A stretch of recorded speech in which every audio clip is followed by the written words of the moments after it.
ಅದು ವೇಗವಾಗಿ ಹೋಗುತ್ತದೆ, தீவிரமாக செல்லும். ಅದು ತೀವ್ರವಾಗಿ ಹೋಗುತ್ತದೆ. அவர் சொன்ன அந்த வார்த்தையே ஏசாயா 59:21 என்ற வார்த்தை இங்கிருந்து கடந்து சென்றதற்காய் நான் நன்றி செலுத்துகிறேன். அவர் ಹೇಳಿದ உன் வாயிலிருந்தும் சந்ததியின் வாயிலிருந்தும் சந்தானத்தின் வாயிலிருந்தும் ஒரு பொழுதும் அது ஒளிந்து போவதில்லை. ನಿನ್ನ ಆ ವಾಕ್ಯವು ನಿನ್ನಿಂದಲೂ ನಿನ್ನ ಸಂತಾನದ ಬಾಯಿಯಿಂದಲೂ ಅದು ಒಂದು ಕಾಲದಲ್ಲಿ ಅಳಿದು ಹೋಗುವುದಿಲ್ಲ. அருமையான வார்த்தை, ಅದು ಪ್ರೀತಿ ಉಳ್ಳ ಒಂದು ವಾಕ್ಯ. இன்னொரு அருமையான வார்த்தை, ಎಷ್ಟು ಒಂದು ಪ್ರೀತಿ ಉಳ್ಳ ಒಂದು அந்த வார்த்தைக்காக நான் நன்றி ಆ செலுத்துகிறேன். ವಾಕ್ಯಕ್ಕಾಗಿ ನಾನು ದೇವರಿಗೆ செய்திக்கு கடந்து செல்லலாம். ಇಂದಿಗೆ ನಾವು ಸಂದೇಶಕ್ಕೆ ನಾವು ಹೋಗೋಣ. இன்னைக்கு செய்தி என்னன்னு சொன்னா, ಇಂದಿಗೆ ಸಂದೇಶವು ಏನೆಂದರೆ பரத்திலிருந்து வருகிற ஞானம். ಅದು ಪರಲೋಕದಿಂದ ಬರುವಂತ ಒಂದು ಜ್ಞಾನವು. பைபிள்ல ஒரு சாப்டರ್ இருக்கு, அதுக்கு பேரு ஞான யுக்திಗಳು. ಆ ಸತ್ಯದಲ್ಲಿ ಒಂದು ಒಂದು ಒಂದು ಅಧ್ಯಾಯ ಇದೆ, ಜ್ಞಾನೋಕ್ತಿಗಳು. ತಮಿಳಿನ ನೀತಿಮಳಿಗಳು ಅಂತ ಹೇಳ್ತಾರೆ. ಆனா நீங்க அருமையா சொல்றீங்க, ಅದನ್ನ ನೀವು ಬಹಳ ಸುಂದರವಾಗಿ ಜ್ಞಾನ ಯುಕ್ತಿಗಳು, ಜ್ಞಾನೋಕ್ತಿಗಳು. ಕುಯುಕ್ತಿ ಅಂತಾರೆ, ಕುಯುಕ್ತಿ ಅಂತ ಹೇಳ್ತಾರೆ. ಕುಯುಕ್ತಿ சொல்றீங்கல்ல, ಕುಯುಕ್ತಿ ಅಂತ ಹೇಳ್ತೀರಾ? அப்படினா என்ன? ಹಾಗಾದ್ರೆ ಏನು ಕುಯುಕ್ತಿ? ಕುಯುಕ್ತಿ ತಂತ್ರಂ. ತಂತ್ರವಾಗಿ தந்திரம் வேற, ತಂತ್ರ ಬೇರೆ. தந்திரம் இந்த ஞானத்தின் பக்கத்துல வரவே முடியாது. ಆ ತಂತ್ರವು ಜ್ಞಾನದ ಪಕ್ಕದಲ್ಲಿ ಬರಲು ಸಾಧ್ಯವೇ ಇಲ್ಲ. ನರಿயை குறித்து ಕೇಳಿಪಟ್ಟಿರುக்கிறோம், ಆ ನರಿಯನ್ನು ಕುರಿತು ನಾವು ಕೇಳಿದ್ದೇವೆ, ಅದು தந்திரம் உள்ளது என்று ಅದು ಬಹಳ ತಂತ್ರವಾಗಿ ನಾವು ಕೇಳಿದ್ದೇವೆ. ಸ್ನೇಕ್ குறித்து ಕೇಳಿಪಟ್ಟಿರುக்கிறோம், ಹಾವನ್ನು ಕುರಿತು ಕೇಳಿದ್ದೇವೆ, அதுவும் தந்திரம் உள்ளது. ಅದು ಸಹ ತಂತ್ರವುಳ್ಳ தந்திரமான காரியங்களை செய்வது உலகத்தின் காரியங்கள், ಅದು ತಂತ್ರವಾದ ಕಾರ್ಯಗಳು ಮಾಡುವಂತದ್ದು ಲೋಕದ ಕಾರ್ಯಗಳು. ஆனா பரத்திலிருந்து வருகிறது, ಆದರೆ ಪರಲೋಕದಿಂದ ಬರುವಂತದ್ದು, பரத்திலிருந்து வருகிறது, ಪರಲೋಕದಿಂದ ಬರುವಂತದ್ದು எப்படிப்பட்ட ஞானம்? ಅದು ಎಂತಹ ಜ್ಞಾನ? பரத்திலிருந்து இறங்கினவருக்குள்ளே இருந்த ஞானம், ಅದು ಪರಲೋಕದಿಂದ ಇಳಿದು ಬಂದಾದ ಆತನಿಂದ ಜ್ಞಾನ. ಲೂಕಾ 2:40 ವಾಸಿಂಗ. ಸುಮಾ ಲೂಕನು ಬರೆದ ಸುವಾರ್ತ 2ನೇ ಅಧ್ಯಾಯ 40ನೇ ವಾಕ್ಯವನ್ನು ಲೂಕಾ 2:40 ஒருத்தர் வாசிங்க, 52 ஒருத்தர் வாசிங்க. ಲೂಕನು ಬರೆದ ಸುವಾರ್ತೆ 2:40 ಒಬ್ಬರು ಓದಿ. ಲೂಕಾ 2:40 52. ಸೊ ಲೂಕನು ಬರೆದ ಸುವಾರ್ತೆ 2:40 ಒಬ್ಬರು ಓದಿ, 52ನೇ ವಾಕ್ಯವನ್ನು ಇನ್ನೊಬ್ರು ಓದಿ. ಲೂಕನು ಬರೆದ ಸುವಾರ್ತೆ ರೆವಲ್ಯೂಷನ್ಗೆ ಮುன்னாಡಿ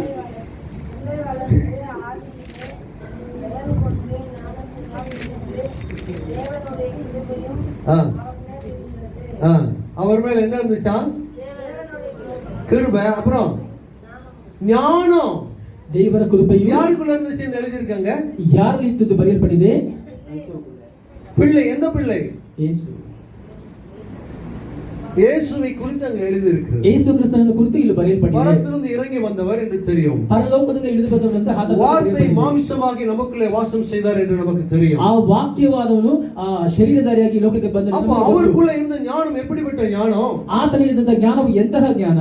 அதை குறித்து நாம் பார்க்கலாம். ಅದನ್ನು ಕುರಿತು ನಾವು ಮುಂದುವರಿಸಿ ನೋಡೋಣ. அதற்கு முன்பாக ಅದಕ್ಕೆ ಮುಂಚಿತವಾಗಿ இந்த குயுக்தியை குறித்து கொஞ்சம் பார்க்கலாம். ಈ ಕುಯುಕ್ತಿಯನ್ನು ಕುರಿತು ಸ್ವಲ್ಪ ನೋಡೋಣ. இப்போ காட்டுல சிங்கம் இருந்துச்சு. ಆ ಕಾಡಿನ ಒಂದು ಸಿಂಹವಿತ್ತು. அந்த சிங்கத்துக்கு டெய்லி ஒரு அனிமல் வேணும் சாப்பிட. ಆ ಸಿಂಹಕ್ಕೆ ಡೈಲಿ ಒಂದು ಒಂದು ಮೃಗ ಬೇಕಾಗಿತ್ತು. அப்போ இது வேட்டையாடி போய் சாப்பிடும், ಇದು ಬೇಟೆಯಾಡಿ ಹೋಗಿ ತಿನ್ನುತ್ತೆ. அப்போ எல்லா அனிமல்ஸும் சேர்ந்து ஒரு ரவுண்ட் டேபிள் போட்டாங்க. ಎಲ್ಲ ಒಂದು ಪ್ರಾಣಿಗಳನ್ನ ಸೇರಿ ಒಂದು ಟೇಬಲ್ ಹಾಕಿ ಕುಳಿತುಕೊಂಡು ಒಂದು ಸಂಘವನ್ನು ಸೇರಿಸಿದ್ರು. போய் நேரா சிங்க ராஜா கிட்ட சொன்னாங்க, ಆ ಸಿಂಹರಾಜನ ಬಳಿಗೆ ಹೋಗಿ ಹೇಳಿದ್ರು, உங்களுக்கு டெய்லி மீல் வேணும் தானே? ನಿಮಗೆ ಡೈಲಿ ಊಟ ಬೇಕಲ್ವಾ? ಅದಕ್ಕಾಗಿ எங்களை யாரோ ஒருத்தர் வந்துருவோம், ನಮ್ಮಲ್ಲಿ ಯಾರೋ ಒಬ್ಬರು ಬರ್ತಾರೆ, ಯಾರೋ ಒருத்தர் வந்துருவாங்க, ಯಾರೋ ಒಬ್ಬರು ಬಂದ್ಬಿಡ್ತಾರೆ. நீங்க வேட்டையாட வேண்டிய தேவை இல்லை, ನೀವು ಬೇಟೆಯಾಡುವುದು ಬೇಕಾಗಿಲ್ಲ. அதனால நீங்க கவலைப்படாதீர்கள், ಅದಕ್ಕಾಗಿ ನೀವು ಚಿಂತೆ ಮಾಡಬೇಡಿ. ஒரு அனிமல் உங்களை வந்து சேரும், ஒரு அனிமல் உங்களை வந்து சேரும், ಒಂದು ಪ್ರಾಣಿ ನಿಮ್ಮ ಬಳಿಗೆ ಬಂದು ಸೇರುತ್ತೆ. அப்படி ஒவ்வொரு நாளும் ஒரு அனிமல் வந்துட்டே இருந்துச்சு. ಹಾಗೆ ಒಂದೊಂದು ದಿನ ಒಂದು ಪ್ರಾಣಿ ಬಂದು ಅದರ ಬಳಿ ಸೇರ್ತಾ ಇತ್ತು. அங்க ஒரு முயல் இருந்துச்சு, ಅಲ್ಲಿ ಒಂದು ಮೊಲ ಇತ್ತು. முயல் ராபிட். ಅದೇ ಮೊಲ. ಓಕೆ.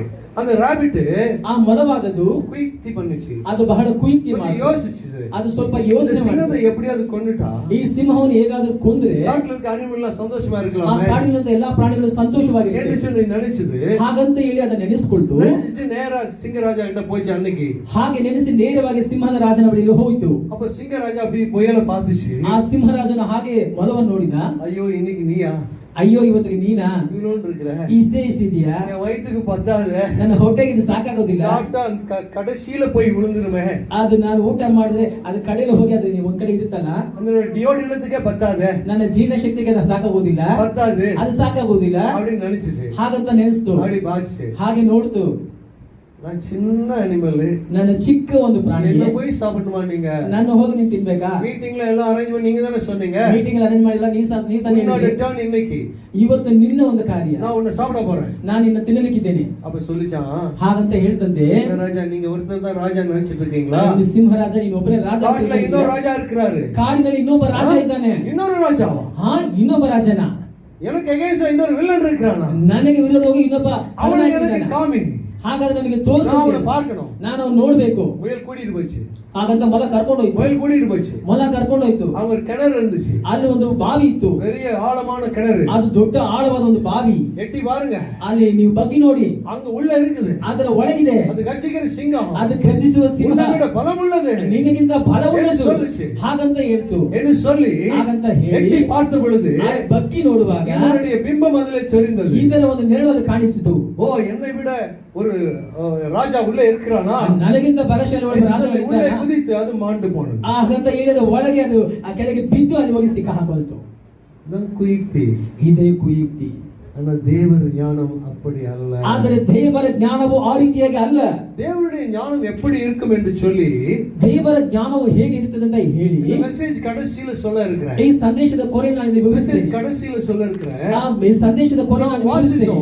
ನಾವು ಓದಿದ್ದೇವೆ, வானத்திலிருந்து இறங்கி வந்த மன்னா நான் தான் சொல்றார் ஆண்டவர். ಆಕಾಶದಿಂದ ಇಳಿದು ಬಂದ ಆ ಮನ್ನ ನಾನೇ ಅಂತ மேலே ಹೇಳಿದ್ದು. இருந்து வருகிற ஞானம், ಮೇಲಿಂದ ಬರುವಂತ ಜ್ಞಾನ, மேலே இருந்து வருகிற ஞானம் ಮೇಲಿಂದ ಬರುವಂತ ಜ್ಞಾನ எப்படிப்பட்டதாக இருக்கு? ಅದು ಎಂತಹದ್ದು? யாக்கோபு 1:17.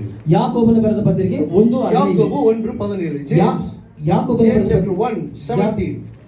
ಜೇಮ್ಸ್ 1:17. ಯಾಕೋಬನು 1:15. யாக்கோபு 1:17. ಯಾಕೋಬನು 1:17. ತೆಗೆದವರು ಯಾರನ್ನ ಓದಿ, ತಮಿಳಾಗಲಿ ಕನ್ನಡ ಯಾವುದೇ ಭಾಷೆ ಆಗಲಿ ಓದಿ. உங்களுக்குள்ள ஒரு காம்படிஷன் வேணும். ஐயா இப்பதான் சொன்னாரு நிம்மதி காம்படிஷன் வைக்க போறேன்னு சொல்லி, வேதத்தை பார்க்காமயே ரோமர்ஸ் சொல்லி இருக்கிறார் முழுசா.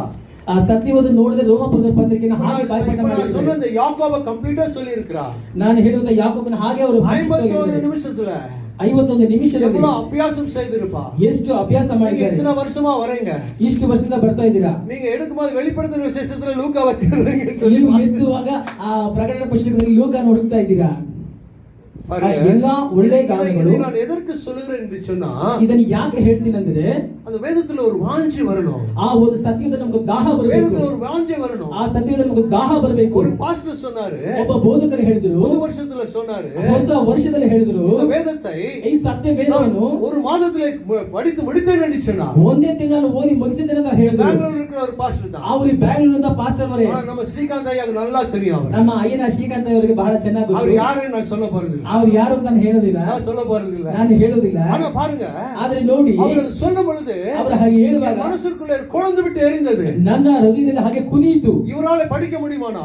ಇವರಲ್ಲಿ ಓದಲು ಸಾಧ್ಯ. என்னால படிக்க முடியுமே. ನನ್ನಲ್ಲಿ ಓದಲು ಸಾಧ್ಯವೇ? உட்கார்ந்தேன். ಹಾಗಂತೇಳಿ ಕೂತ್ಕೊಂಡೆ. அந்த வருஷம் முதல்ல உட்காரல. ಆ ವರ್ಷದ ಮೊದಲ ತಿಂಗಳ ಡಿಸೆಂಬರ್ 1 தேதி உட்கார்ந்தேன். ಡಿಸೆಂಬರ್ 1ನೇ ತಾರೀಕು ಕೂತ್ಕೊಂಡೆ. ಡಿಸೆಂಬರ್ 31 தேதி. ಡಿಸೆಂಬರ್ 31ನೇ ತಾರೀಕು. ಮனைವಿ ಅದಕ್ಕೆ ಸಾಕ್ಷಿ. ನನ್ನ ಹೆಂಡತಿ ಅದಕ್ಕೆ ಸಾಕ್ಷಿ. 31 தேதி. 31ನೇ ತಾರೀಕು. 12 மணிக்கு முன்பதாக. 12 ಗಂಟೆ ಮುಂಚಿತವಾಗಿ ಆಂಗ್ಲದಲ್ಲಿ படித்து முடித்தேன். ಇಂಗ್ಲಿಷ್ ಭಾಷೆ ನಾನು ಅದನ್ನು ಓದಿ ಮುಗಿಸಿದೆ. ಇನ್ನೊಂದು ಬಾರಿ ತಮಿಳಿலும் படித்து முடித்தேன். ತಮಿಳಿನಲ್ಲಿ ಓದಿ ಮುಗಿಸಿದೆ. ಅದಕ್ಕಾக உங்களை சொல்றேன். ಅದಕ್ಕಾಗಿ ನಾನು ನಿಮಗೆ ಹೇಳ್ತೀನಿ. சொன்ன வார்த்தை உங்களை அப்படியே அக்னியால் மாற்ற வேண்டும் என்று சொன்னார். ನಾನು ಹೇಳುವಂತ ವಾಕ್ಯಗಳನ್ನು ಹಾಗೆ ಸತ್ಯವೇದವನ್ನು ಓದಿ ಜ್ಞಾನವು ಹುಟ್ಟುತ್ತದೆ. படுமுட்டாளா இருந்தேன். ನಾನು ಮುಟ್ಟಾಳನಾಗಿದ್ದೆ. வேதத்தை குறித்து ஒன்றுமே தெரியாது. ಸತ್ಯವನ್ನು ಕುರಿತು ನಾನು ಏನು ಗೊತ್ತಿಲ್ಲ. இன்றைக்கு பிரீச் பண்ணுகிறேன். ಇಂದಿಗೆ ನಾನು ಸಂದೇಶವನ್ನು ಹೇಳ್ತೇನೆ. தேவன் கொடுத்த ஞானம். ದೇವರು ಕೊಟ್ಟಂತ ಜ್ಞಾನ. பாருங்க, இங்க வந்து நின்னாலே ಇಲ್ಲಿ ಬಂದು ನಿಂತ್ರೇನೆ பலன் கிடைக்கும். ಒಂದು ಫಲ ಸಿಕ್ಕುತ್ತೆ. ಮುಳ್ಳ முடிச்சிட்டு மேல ಅங்க போய் அப்படியே ಸೋತು போயிடுவேன். ಈ ಎಲ್ಲ ಮುಗಿಸಿ ಎಲ್ಲ ಕೂತ್ಕೊಂಡು ನಾನು ಹಾಗೆ ಸೋತು ಹೋಗ್ತೇನೆ. நிக்கும் பொழுது ಇಲ್ಲಿ ನಿಲ್ಲುವಾಗ பலன் கிடைக்கும். ಒಂದು ಫಲ ನನಗೆ ಸಿಕ್ಕುತ್ತೆ. ஞானம் கிடைக்கும். ಒಂದು ಜ್ಞಾನ ಸಿಕ್ಕುತ್ತೆ. இத சொல்லு. ಈಗ ಹೇಳು. உங்களுக்கு சொன்னா ಇದು ನಿಮಗೆ ಹೇಳಿದ್ರೆ அவங்களுக்குள்ள ஒரு கொழுந்து விட்டு எரியும். ನಿಮ್ಮನ್ನ ಹಾಗೆ ಅದು ಸುಟ್ಟು ಹಾಗೆ ಅದು ಉರಿಯುತ್ತೆ. எம்மா ஊருக்கு போற வழியில ಆ ಯಮ್ಮ ಹೋಗುವಂತ ದಾರಿಯಲ್ಲಿ அந்த ரெண்டு யவனஸ்தர் ಆ ಎರಡು ಯವ್ವನಸ್ಥರು அவரோடு பேசும் பொழுது ಅವರ ಸಂಗಡ ಮಾತನಾಡುವಾಗ பேசும் பொழுது ಯೇಸು ಕ್ರಿಸ್ತನ ಮಾತನಾಡುವಾಗ ಹೃದಯ கொழுந்து விட்டு எரிந்தது. ಅವರ ಹೃದಯ ಹಾಗೆ ಆ ಉರಿಯುತ್ತಂತೆ. வேதத்திலே வாஞ்சா இருக்கிறீர்களா? ಸತ್ಯದಲ್ಲಿ ನೀವು ದಾಹವಾಗಿ வேத ಇದ್ದೀರಾ? அறிவு வேண்டுமா? ಸತ್ಯದ ಜ್ಞಾನ ಬೇಕಾ? ಯಾರು சொல்லி தர தேவையே இல்லை. ನಿಮಗೆ ಯಾರು ಹೇಳಿಕೊಡುವುದು ಬೇಕಾಗಿಲ್ಲ. ಇಲ್ಲ. ಯಾರು சொல்லித்தர தேவையில்லை. ಯಾರು ಹೇಳಿಕೊಡುವುದು ಬೇಕಾಗಲೂ ಇಲ್ಲ. ಅದು ತೀವ್ರವಾಗಿ செல்கிறது. ಅದು ತೀವ್ರವಾಗಿ ಹಾಗೂ ವೇಗವಾಗಿ ಹೋಗುತ್ತೆ. ತೀವ್ರವಾಗಿ செல்கிறது. ಬಹು ವೇಗವಾಗಿ ಹೋಗುತ್ತೆ. வேதத்தை எடுத்து நீங்கள் பயன்படுத்தும் பொழுது ಈ ಸತ್ಯವನ್ನು ಎದ್ದು ನೀವು ಉಪಯೋಗಿಸುವಾಗ ತೀವ್ರವಾಗಿ செல்லும். ಇದು ವೇಗವಾಗಿ ಹೋಗುತ್ತೆ. ತೀವ್ರವಾಗಿ செல்லும். ಅದು ವೇಗವಾಗಿ ಹೋಗುತ್ತೆ. ಜೆಸಬೆಲುடைய ಡೆತ್ ಜೆಸಬೆಲುடைய death first Samuel I think 17 chapter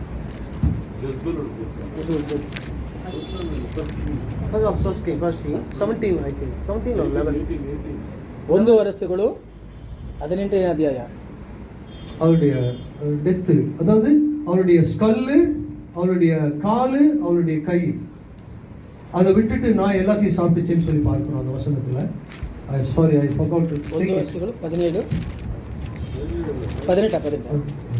ಒಂದು ಅರಸುಗಳು 18ನೇ ಅಧ್ಯಾಯ. எதுவாக வசனம்?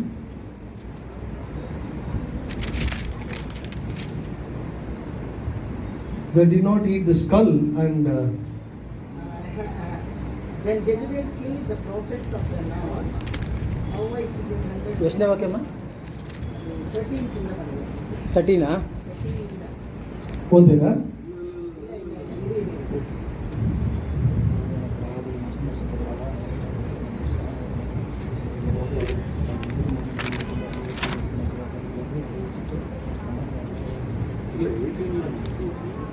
ஓகே, நான் அந்த சம்பவத்தை சொல்லுகிறேன். ಈ ಒಂದು ಘಟನೆ ನಾನು ವಿವರಿಸ್ತೇನೆ. அந்த வசனத்தை கடைசியில் சொல்லுகிறேன். ಈ ವಾಕ್ಯಗಳನ್ನು ಕೊನೆಯದಾಗಿ ಹೇಳ್ತೀನಿ. பாருங்க, ನೋಡಿರಿ, ஒரு மிஷனரி இருந்தார். ಒಬ್ಬ ಮಿಷನರಿ ಇದ್ದರು. இந்த மிஷனரி ಈ ಮಿಷನರಿ ಅವರು ஒரு கேனிபால்ஸ் இருக்கிற ஒரு ட்ரைப்ஸ் அந்த மத்தியில போனாரு. ಒಂದು ಬುಡಕಟ್ಟಿನ ಜನಾಂಗದ ಮಧ್ಯದಲ್ಲಿ ಹೋದರು. அங்க போய் நிறைய எல்லாம் ஊழியம் செய்துட்டாங்க. ಅಲ್ಲಿ ಹೋಗಿ ಅನೇಕ ಸೇವೆ அங்க ಮಾಡಿದರು. ಅನೇಕರು ಕರ್ತನಿடத்தில் வந்தாங்க. ಅನೇಕರು ಕರ್ತನ ಬಳಿಯಲ್ಲಿ ಬಂದರು.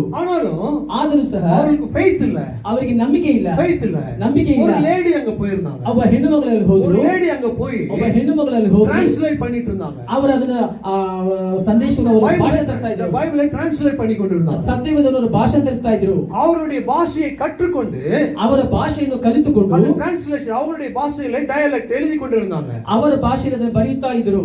எழுதி கொண்டிருக்க ಅವರು ಬರೆಯುತ್ತಾ ಇರುವಾಗ ಜೆಸಬೆಲುடைய ಡೆத்தை குறித்து அவர்கள் படித்தார்கள். ಅವರು ಇಸೇಬೆಲಿನ ಒಂದು ಸಾವನ್ನು ಕುರಿತು ಅವರು ಅಲ್ಲಿ ಬರೀತಾ ಇದ್ರು. என்ன இருக்குன்னா ಅಲ್ಲಿ ಏನು ಬರೆಯಲ್ಪಟ್ಟಿದೆ? தீர்க்கதரிசி சொன்னா, ಅಲ್ಲಿ ಪ್ರವಾದಿ ಹೇಳಿದ್ರು, நாய்கள் உன் சரீரத்தை தின்னும் என்று சொன்னா, ನಾಯಿಗಳು ನಿನ್ನ ಶರೀರವನ್ನು ತಿನ್ನುವನು ಅಂತ ಹೇಳಿದರು. அதுபோல ಅದೇ ರೀತಿಯಾಗಿ அந்த இடத்துல அந்த வாக்கியம் வாசிக்கும் பொழுது ಆ ವಾಕ್ಯವನ್ನು ಓದುವಾಗ அந்த நாய்கள் ಆ ನಾಯಿಗಳು ಮಂಡೆಯ ಸಾಪಿಲ್ಲ, ಅವರ ತಲೆಯನ್ನು ತಿನ್ನಲಿಲ್ಲ, ಕಾಲ ಸಾಪಿಲ್ಲ, ಕಾಲನ್ನು ಸಹ ತಿನ್ನಲಿಲ್ಲ ಅಂತ ಬರೆಯಲ್ಪಟ್ಟಿದೆ. அதை படித்த உடனே ಅದನ್ನು ಓದಿದ ನಂತರ ಅವರಿಗೆ ಉತ್ಸಾಹ ಬಂದது. ಅವರಲ್ಲಿ ಉತ್ಸಾಹ ಬಂತು. ಅವರಿಗೆ ಉತ್ಸಾಹ ಬಂತು. ஆமா, ಹೌದು, ஆமா, நாங்களும் கால்களை சாப்பிடுவதில்லை. ನಾವು ಸಹ ಕಾಲುಗಳನ್ನು ತಿನ್ನುವುದಿಲ್ಲ. ஏனென்று சொன்னா, ಯಾಕಂದ್ರೆ அவர்களும் நர மாமிசம் சாப்பிடுகிறவர்கள். ಯಾಕೆಂದ್ರೆ ಅವರು ಸಹ ನರ ಮಾಂಸ ತಿನ್ನುವವರು. அவர்கள் சொன்னார்கள், ಅವರು ಹೇಳಿದರು, அந்த காலினுடைய அந்த மாமிசம் கசப்பா இருக்கும் என்று ಆ சொன்னார்கள். ಕಾಲಿನ ಮಾಂಸವು ಕಹಿಯಾಗಿತ್ತು ಅಂತ ಹೇಳಿದರು. அதனால நாங்கள் சாப்பிடுவதில்லை என்று சொன்னார்கள். ಆದರೆ ನಾವು ತಿನ್ನುವುದಿಲ್ಲ ಅಂತ ಹೇಳಿದರು. அதை படித்த உடனே ಅದನ್ನು ಓದಿದ ನಂತರ அவர்களுக்கு நம்பிக்கை வந்தது. ಅವರಿಗೆ ನಂಬಿಕೆ ಬಂತು. ஒரு வார்த்தை, ನೋಡಿ, ಒಂದು ವಾಕ್ಯ, ಒಂದು ವಾಕ್ಯವು salvation குறித்து ஒண்ணுமே இல்ல. ಅಲ್ಲಿ ಒಂದು ರಕ್ಷಣೆ ಕುರಿತು ಏನು ಇಲ್ಲ. ಅದಕ್ಕೆ ஒண்ணுமே இல்ல. ಅಲ್ಲಿ ಏನು ಇಲ್ಲ. பாருங்க, ஒரே ஒரு வார்த்தை. ನೋಡಿ, ಒಂದೇ ಒಂದು ವಾಕ್ಯ, ஒரே ஒரு வார்த்தை, ಒಂದೇ ಒಂದು ವಾಕ್ಯ என்ன சொல்லுது? ಏನು ಹೇಳುತ್ತೆ? நாய்கள் இந்த ஸ்கல்லையும் காலையும் கரங்களையும் சாப்பிடவில்லை என்று சொல்லி, ಆ ನಾಯಿಗಳು ಕಾಲನ್ನು ಕೈಗಳನ್ನು ಕಾಲನ್ನು ತಿನ್ನಲಿಲ್ಲ ಎಂದು ಬರೆಯಲ್ಪಟ್ಟಿದೆ. இந்த வேதத்தை நாங்கள் நம்புகிறோம் என்று சொன்னார். ಈ ಸತ್ಯ ವೇದವನ್ನು ನಂಬುತ್ತೇವೆ ಅಂತ ಹೇಳಿದರು. வேதத்தை நாங்கள் நம்புகிறோம் என்று ಈ சொன்னார். ಸತ್ಯ ವೇದವನ್ನು ನಾವು ನಂಬುತ್ತೇವೆ ಅಂತ ಹೇಳಿದರು. ವಾಕ್ಯವು ಅವರಿಗೆ ಜ್ಞಾನத்தை கொடுத்தது. ಅವರಿಗೆ ಜ್ಞಾನವನ್ನು கொடுத்தது. ಅದು ಜ್ಞಾನವನ್ನು ಕೊಟ್ಟಿತು. It is too bitter, we will not eat the heel. ನಾವು ಆ ಒಂದು ಕಾರ್ಯ ನಾವು ತಿನ್ನುವುದಿಲ್ಲ ಎಂದು சொன்னார். ಹಾಗಂತ ಹೇಳಿದರು. பாருங்க, ஒரு வார்த்தை, ನೋಡಿರಿ, ಒಂದು ವಾಕ್ಯವು ஒரு ட்ரைபே மாற்றும் என்று சொன்னார். ஒரு ட்ரைபே மாற்றும் என்று சொன்னார். ಅದು ಒಂದು ಬುಡಕಟ್ಟು ಜನಾಂಗವನ್ನು ಮಾರ್ಪಡಿಸಿತು. கூட்டத்தை மாற்றும் என்று ಅದು சொன்னார். ದೊಡ್ಡ ಗುಂಪನ್ನು ಮಾರ್ಪಡಿಸಿತು. என்னையும் சொல்லி மாற்றக்கூடிய அந்த வார்த்தைகள் உண்டு. ನಿಮ್ಮನ್ನು ನನ್ನನ್ನು ಬದಲಾಯಿಸುವುದಕ್ಕೆ ಈ ವಾಕ್ಯವು ಇದೆ. இந்த வார்த்தையை எடுத்து வாசிப்போம். ಈ ವಾಕ್ಯವನ್ನು ತೆಗೆದು ಓದೋಣ. ஞானத்தை பெற்றுக்கொள்வோம். ಜ್ಞಾನವನ್ನು ಹೊಂದಿಕೊಳ್ಳೋಣ. ஞானத்தை பெற்றுக்கொள்வோம். ಜ್ಞಾನವನ್ನು ಹೊಂದಿಕೊಳ್ಳೋಣ. உலக ஞானம் அல்ல. ಇದು ಲೋಕದ ಜ್ಞಾನವು ಅಲ್ಲ. இந்த உலக ஞானம் நமக்கு எப்படி கிடைக்கும்? ಈ ಲೋಕದ ಜ್ಞಾನ ನಮಗೆ ಹೇಗೆ ಸಿಗುತ್ತೆ? ஒருவேளை படிக்கிறதுனால கிடைக்கும். ಅದು ಒಂದು ವೇಳೆ ಓದುವುದರಿಂದ ಸಿಗುತ್ತೆ. ஒருவேளை டாக்டர் டென்டிஸ்ட் படிச்சிருக்காரு. ಒಂದು ವೇಳೆ ಸಹೋದರರು ಡೆಂಟಿಸ್ಟ್ படிக்கிறதுனால ಹೋಗ್ತಾರೆ. அவருக்கு தெரியும், பல்ல குறித்து அவருக்கு தெரியும். ಆ ಓದಿನಿಂದ ಹಲ್ಲನ್ನು ಕುರಿತು ಅವರಿಗೆ அதுவும் ಗೊತ್ತು. படிக்கிறதுனால நமக்கு ஞானம் உண்டு. ಆದ್ದರಿಂದ ಓದುವುದರಿಂದ ಈ ಲೋಕದ அது ஞானம் ಜ್ಞಾನವನ್ನು என்று ಸಿಗುತ್ತೆ. சொல்ல முடியாது. ಅದು ಜ್ಞಾನ ಅಂತ அது ಹೇಳಕ್ಕಾಗಲ್ಲ. நாலேஜ், ಅದು ಒಂದು ಬುದ್ಧಿ, அது அறிவு. ಅದು ಅರಿವು, அது படிக்கிறதுனால கிடைக்கும். ಅದು ಓದುವುದರಿಂದ ஆனா அந்த ಸಿಗುತ್ತೆ. ஞானம், ತಿಳುವಳಿಕೆ ஆனா ಓದುವುದರಿಂದ ಸಿಗುತ್ತೆ. ஞானம் என்பது ಆ ಜ್ಞಾನವಾದದ್ದು பாருங்க, ஒரு பெரிய படிச்சவனா இருக்கலாம், ಒಬ್ಬ ದೊಡ್ಡ ಓದಿರಂತ ವ್ಯಕ್ತಿಯಾಗಿದೆ. வேதத்தை எடுத்து படி என்று சொன்னா ಸತ್ಯವನ್ನು ತೆಗೆದು ಓದು ಅಂತ ಹೇಳಿದ್ರೆ அவரால் புரிந்து கொள்ளவே முடியாது. ಅವರಿಗೆ ಇದು ಅರ್ಥವಾಗುವುದಿಲ್ಲ. ஒருவேளை படிக்க முடியும். ಒಂದು ವೇಳೆ ಓದಲು ಸಾಧ್ಯ. என் மனைவி டீச்சரா இருக்காங்க. ನನ್ನ ಹೆಂಡತಿಯವರು ಟೀಚರ್ ಆಗಿದ್ದಾರೆ. அந்த ஸ்கூல்ல ಆ ಶಾಲೆಯಲ್ಲಿ மற்ற பிற மதஸ்தார்களை கூப்பிட்டு வேதத்தை வாசி என்று சொன்னா ಅನೇಕ ಬೇರೆ ಜಾತಿ ಜನರು ಕರೆದು அவருக்கு ಓದುವಾಗ வாசிக்கவே முடியாது. ಅವರಿಂದ ಓದಲು ಸಾಧ್ಯವಿಲ್ಲ. ஃபர்ஸ்ட் ரேங்க் எடுக்கிற பையன், ಫಸ್ಟ್ ರ್ಯಾಂಕ್ ಓದುವಂತ ಹುಡುಗ, நல்லா படிக்கிற பையன், ಚೆನ್ನಾಗಿ ಓದುವಂತ வேதத்தை ಹುಡುಗ படிக்க முடியாது. ಸತ್ಯವನ್ನು ಓದಲು ಸಾಧ್ಯವಿಲ್ಲ. ஞானம் வேண்டும். ಜ್ಞಾನ ಬೇಕು. உங்கள் கரங்களிலே ஞானம் இருக்கிறது. ನಿಮ್ಮ ಕೈಗಳಲ್ಲಿ ಜ್ಞಾನ ಇದೆ. அதை எடுத்து வாசித்து வாசித்து வாசித்து தேனிலும் தெளிதேனிலும் மதுரமாய் இருக்கிற அந்த வார்த்தைகளை வாசித்து வாசித்து ஞானத்தை பெற்றுக் கொள்ளுங்கள். ಅದನ್ನು ಎತ್ತಿ ಓದಿ ಓದಿ ಜ್ಞಾನಕ್ಕಿಂತಲೂ ಅವಳಕ್ಕಿಂತಲೂ ಆ ಜೇನಿಗಿಂತಲೂ ಸಿಹಿಯಾಗಿದೆ ಎಂದು ನೀವು ಓದಿ. பாருங்க, ஒரு ராஜா இருந்தாரு. ಒಬ್ಬರು ರಾಜನ ಅರಸನಿದ್ದನು. யாரு பிரேவ், ரொம்ப தைரியசாலி யாரு என்று சொல்லி பார்க்கணும்னு யோசிச்சாரு. ಯಾರು ಬಹಳ ಧೈರ್ಯಶಾಲಿ ಅಂತ ಅವರು ಹುಡುಕಲು ಅವರು ಆರಂಭಿಸಿದರು. அதனால எல்லாம் தண்டூரா போட்டாங்க. ಎಲ್ಲರೂ ಸಹ ಡಂಗುರವನ್ನು ಸಾರಿಸಿದರು. எல்லாருக்கும் சொன்னாங்க, ಎಲ್ಲರಿಗೂ ಸಹ ಇದನ್ನು யாரு ಸಾರಿಸಿದರು. தைரியசாலியோ ಯಾರು ಧೈರ್ಯಶಾಲಿ அவர்கள் வந்தா ಅವರು ಬಂದರೆ 1000 பொற்காசு கொடுக்கிறேன்.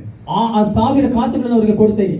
கோல்ட் காயின் ಅವರಿಗೆ 1000 ಚಿನ್ನದ ನಾಣ್ಯಗಳನ್ನು கொடுக்கிறேன் ಕೊಡ್ತೇನೆ, என்று சொன்னார். ನಾನು ಕೊಡ್ತೇನೆ ಅಂತ ಹೇಳಿದರು. சரி, எல்லாரும் சொல்லிட்டாங்க. ಎಲ್ಲರೂ ಸಹ ஒரு ಹೇಳಿದರು. நாளை குறித்தார்கள். ಒಂದು ದಿನವನ್ನು ಅವರು ತಿಳಿಸಿದರು. அந்த நாளிலே ஒருத்தன் வந்தான். ಆ ದಿನದಲ್ಲಿ ಒಬ್ಬರು ಬಂದರು. அவன் பாக்ஸர். ಅವರು ದೊಡ್ಡ ಒಬ್ಬ ಬಾಕ್ಸರ್ ಆಗಿದ್ದ. அவன் பாக்ஸர். ಅವನು ಬಾಕ್ಸರ್ ಆಗಿದ್ದ. நல்ல தைரியசாலி. ಅವನು ಬಹಳ ಧೈರ್ಯಶಾಲಿ ಆಗಿದ್ದ. நினைத்து கொண்டான். ಹಾಗಂತ ಅವನು ನೆನೆಸಿಕೊಂಡಿದ್ದ. அவன் வந்து சொன்னான், ಅವನು ಬಂದು என்னை ಹೇಳಿದ, வீழ்த்து வருவதற்கு இங்க யாருமே இல்லை என்று சொன்னான். ನನ್ನನ್ನು ಬೆಳೆಸುವುದಕ್ಕೆ ಇಲ್ಲಿ ಯಾರಿಲ್ಲ ಅಂತ ಹೇಳಿದ. இந்த சாம்ராஜ்யத்திலே நான் ஒருவன் தான் தைரியசாலி என்று சொன்னான். ಈ ಸಾಮ್ರಾಜ್ಯದಲ್ಲಿ ನಾನು ಒಬ್ಬನೇ ಧೈರ್ಯಶಾಲಿ ಅಂತ ಆತನು ಹೇಳಿದ. அப்ப ராஜா ಏನು சொன்னாரு, ಆಗ ರಾಜನಿಗೆ ಹೇಳಿದರು, சண்டை போட யாராவது இருக்கிறீங்களா? ಇವನ ಸಂಗಡ ಜಗಳ ಮಾಡಕ್ಕೆ ಯಾರು இவனை ಇದ್ದೀರಾ? எதிர்த்து நிற்க யாராவது இருக்கிறீங்களா? ಇವನನ್ನು ಎದುರಿಸಲು ಯಾರು ಇದ್ದೀರಾ? வாங்க என்று சொன்னார். ಬನ್ನಿ ಅಂತ ಹೇಳ್ದ. ஒருத்தருமே வரல. ಒಬ್ಬರು ಸಹ ಬರಲಿಲ್ಲ. ஒருத்தரும் வரல. ಒಬ್ಬರು ಸಹ ಬರಲಿಲ್ಲ. ஒரு ஆசனம் அவனுக்கு கொடுக்கப்பட்டது. சீட். ಅವನಿಗೆ ಒಂದು ಚೀಟಿ ಕೊಡಲ್ಪಟ್ಟಿತು. சேர். ಒಂದು ಚೇರ್ ஒரு ஆசனம் கொடுத்தார்கள். ಅವರಿಗೆ ಒಂದು ಆಸನವನ್ನು ಕೊಟ್ಟರು. பெரிய ஒரு நல்ல ஸ்தானம் கொடுத்தாங்க. ಅವರಿಗೆ ಒಂದು ಸ್ಥಾನವನ್ನು ಕೊಟ್ಟರು. அங்க உட்கார்ந்து இருந்தான். ಅಲ್ಲಿ ಕುಳಿತುಕೊಂಡಿದ್ದ. அடுத்தது ನಂತರ அவருடைய சாம்ராஜ்யத்தில் இருக்கிற பேட்டில்ல இருக்கிற ஒரு சோல்ஜர் வந்தாரு. ಅವರ ಸಾಮ್ರಾಜ್ಯದಲ್ಲಿ ಯುದ್ಧದಲ್ಲಿ ಒಬ್ಬನು ಆ ಯೋಧನು ಬಂದ. அவர் fully armed.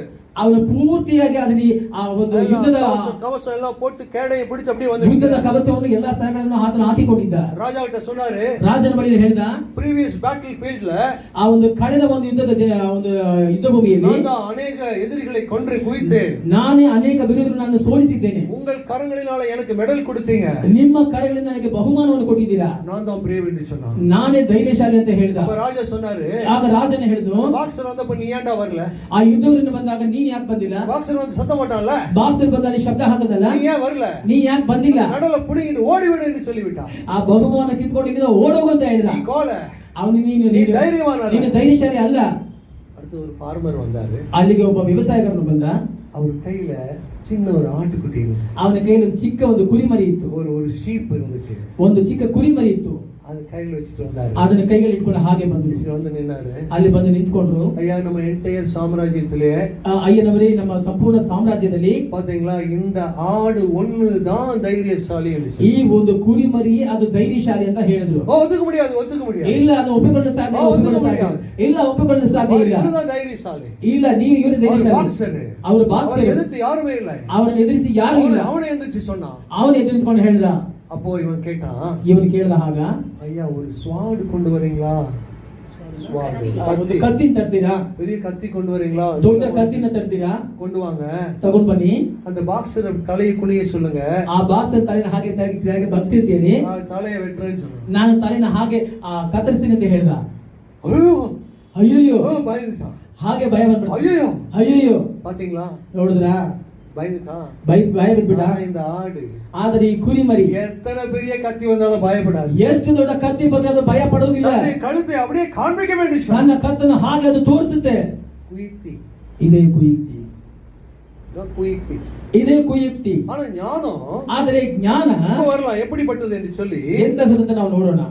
James 3 chapter 3 and 17th verse. ಯಾಕೋಬನು ಯಾಕೋಬು 3:17. ಯಾಕೋಬನ 3:17 ಓದೋಣ. பாருங்க, அந்த ஞானம் ನೋಡಿರಿ, ಈ ಜ್ಞಾನವಾದದ್ದು சுத்தமுள்ளதான். ಅದು ಶುದ್ಧವಾದದ್ದು. அது சுத்தமானது. ಅದು ಶುದ್ಧವಾದದ್ದು. It is pure. ಅದು ಶುದ್ಧವಾದದ್ದು. பாருங்க, இந்த சாலமோன் அரசவையில ಈ ಒಂದು ಸಾಲೋಮನನ ಒಂದು ಅರಸನ ரெண்டு ಮನೆಯಲ್ಲಿ விபச்சார ஸ்திரீ வருகிறாங்க. ಇಬ್ಬರು ವ್ಯಭಿಚಾರ ಹೆಣ್ಣು ಮಕ್ಕಳು. அதுல முதலாவது பேசுகிற ஒருத்தி சொல்லுறா, ಮೊದಲೇ ಮಾತಾಡುವ ಹೆಣ್ಣು ಮಗಳು எனக்கு ಹೇಳ್ತಾರೆ, ஆண் மகன் பிறந்தான். ನನಗೆ ಗಂಡು ಮಗನ ಹುಟ್ಟಿದನು. 3 நாள் கழிச்சு இவளுக்கு ஆண் மகன் பிறந்தான். ಒಂದು ದಿನ ನಂತರ ಇವಳಿಗೂ ಸಹ ಒಂದು ಗಂಡು ராத்திரி ಹುಟ್ಟಿದನು. தூங்கும் பொழுது ರಾತ್ರಿ ನಿದ್ದೆ ಮಾಡುವಾಗ அவர் புரண்டு படுத்ததுனாலே அவருடைய குழந்தை இறந்து விட்டது. ಅವಳು ಹಾಗೆ ತಿರುಗಿಕೊಂಡು ಮಲಗಿದ್ದಾಗ ಆ ಮಗು ಹಾಗೆ ಸತ್ತು நான் ಹೋಯಿತು. தூங்கிக் கொண்டிருக்கும் பொழுது ನಾನು ನಿದ್ದೆ ಮಾಡುವಾಗ என் மார்பிலே இருந்த அந்த குழந்தையை தான் எடுத்து விட்டு அந்த செத்த குழந்தையை புதைத்து விட்டான். ನಾನು ಮಲಗಿಕೊಂಡಿರುವ ನನ್ನ ನೆರೆಯಲ್ಲಿ ಹೊರಕೊಂಡಿದ್ದ ಆ ಮಗುವನ್ನು ಅವಳು ತೆಗೆದುಕೊಂಡು ಹಾಗೆ ತೆಗೆದುಕೊಂಡು ಹೋದಳು ಅಂತ அது ಹೇಳಿದ್ರು. என்னுடைய குழந்தை, ಅದು ನನ್ನ ಮಗು ಅಂತ ಹೇಳಿದ್ರು. உயிரோடு இருக்குது என்னுடைய குழந்தை. ಅದು ಜೀವಂತವಾಗಿ ನನ್ನ ಮಗು ಅಂತ என்று ಹೇಳಿದ್ರು. வழக்கு வந்தது. ಅದು ನನಗೆ வழக்கு, ಅದು ನನಗೆ ಬೆಳೆಸಿ ನನಗೆ ಬಂದದ್ದು. வழக்குன்னா என்ன?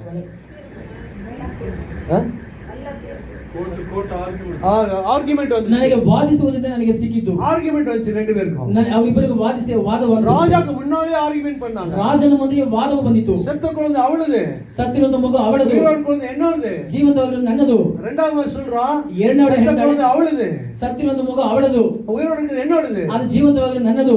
அப்போ சாலமன் என்ன சொன்னாரு? ಆಗ ಸಾಲೋಮನ್ ಏನ್ ಹೇಳಿದ್ರು? ஒரு கத்தியை கொண்டு வாங்க, ಒಂದು ಖಡ್ಗವನ್ನು ತನ್ನಿ, ஒரு ಸ್ವಾಡ கொண்டு வாங்க. ಒಂದು ಖಡ್ಗವನ್ನು ತನ್ನಿ. கொண்டு வந்தாங்க. ತೆಗೆದುಕೊಂಡು ಬಂದರು. இதை பிளந்து ஆளுக்கு பாதியாக ಇದನ್ನು ಅರ್ಧ ಭಾಗ ಮಾಡಿ ಅರ್ಧ ಅವಳಿಗೆ ಕೊಡಿ ಅರ್ಧ ಇವಳಿಗೆ ಕೊಡಿ ಅಂತ ಹೇಳಿದ. அந்த நீங்க வசனத்தை வாசித்து பாத்தீங்கன்னா ಈ ವಾಕ್ಯವನ್ನು ಓದಿ ನೋಡುವಾಗ அவருடைய குடல்கள் அப்படியே ஆடினதான்.